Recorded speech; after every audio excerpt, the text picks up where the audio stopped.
મહીસાગર જિલ્લામાં આકરા ઉકળાટ અને અસહ્ય ગરમી બાદ આખરે મેઘરાજાએ મહેર કરી છે। હવે રાત્રે 10 વાગ્યે વાતાવરણમાં એકાએક પલટો આવ્યો હતો અને બાલાસિનોર તેમજ આસપાસના ગ્રામ્ય વિસ્તારોમાં ભારે પવન સાથે ધોધમાર વરસાદ તૂટી પડ્યો છે। જ્યારે છેલ્લા કેટલા દિવસોથી અસહ્ય બફારા વચ્ચે લોકો ત્રાહિમામ પોકારી ઉઠ્યા હતા, ત્યારે મેઘરાજાની એન્ટ્રીથી વાતાવરણમાં ઠંડક પ્રસરી હતી। મહીસાગરમાં રાત્રે ધોધમાર વરસાદનું આગમન થયું છે।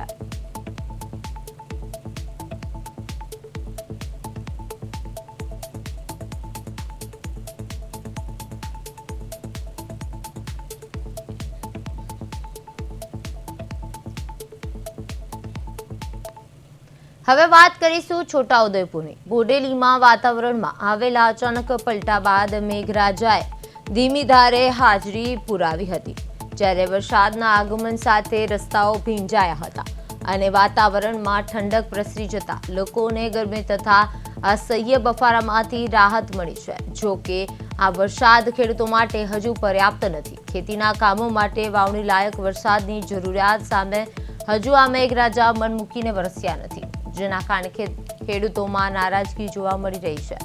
કેટલાક ખેડૂતોએ ખેતરમાં બિયારણ નાખ્યા હોવાથી હવે તેઓ વાવણી લાયક સારો વરસાદ ક્યારે પડે તેની આતુરતાપૂર્વક રાહ જોઈ રહ્યા છે।